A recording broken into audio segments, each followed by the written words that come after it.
Bien, je vais vous présenter pour cette nouvelle sélection du meilleur sauvé de France 2020, puisque ce concours a été avec une nouvelle équipe. Donc notre façon de travailler a été un petit peu différente, avec des nouveaux membres du comité technique, une façon de travailler différente. On s'est réunis 2 fois avant la journée d'aujourd'hui. Et puis les idées ont été posées sur la table, discutées, et après chacun a eu sa responsabilité d'atelier et d'épreuve. Et ensuite, aujourd'hui, tout s'est très bien passé dans la bonne humeur et dans la simplicité. Surtout, on a essayé de faire ça. On a fait peut-être des épreuves un petit peu différentes. On a fait des épreuves où on a voulu que le sommelier s'exprime. Et ça, c'était peut-être une chose différente. Donc, on a vu le résultat. Les résultats étaient très intéressants et très différents. On a eu des écarts, de points, des écarts de notes. C'est ce qui était aussi privilégié dans notre souhait, c'est que les épreuves soient sélectives. Donc ça, on a essayé de faire ça. Je pense qu'on a réussi des belles choses.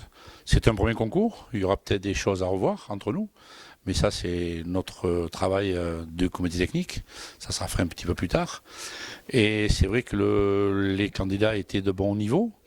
Mais avec comme tous des concours, hein, bien sûr, les questionnaires étaient un peu sélectifs, peut-être faciles avec quelques questions et très sélectifs avec d'autres.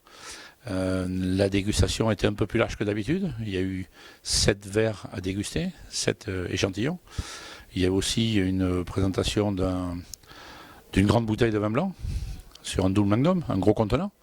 Donc ça aussi c'était important, mais là c'était une épreuve tout à fait nouvelle. On a voulu que les sommeliers s'expriment et qu'ils ne nous parlent pas d'une dégustation complètement personnelle et complètement professionnelle. Donc c'était surtout sur l'expression et l'émotion qu'ils pouvaient en donner et qu'ils pouvaient nous procurer. Donc ça aussi c'était une chose nouvelle. Donc ce bilan et mon avis avec le comité qui nous en a parlé était assez positif et les candidats ont apprécié les échantillons qu'ils ont eu à goûter, ils ont apprécié les épreuves, donc c'est une bonne première pour nous, on est assez satisfaits, mais on fera certainement mieux plus tard.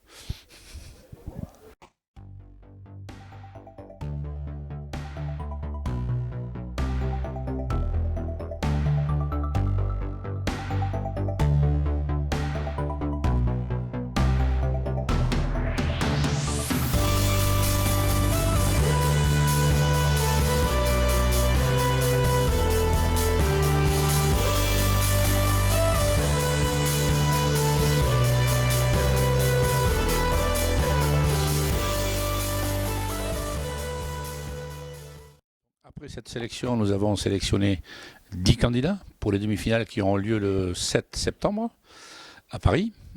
Le lieu, on le communiquera par la suite parce qu'il n'est pas tout à fait défini. Et on aura une réunion du comité technique au mois de juillet, puisqu'on a déjà un petit peu fait la trame des ateliers et des épreuves. Donc on se réunira au mois de juillet pour finaliser donc cette demi-finale, ces ateliers qui auront lieu, je vous dis, le 7 septembre sur Paris.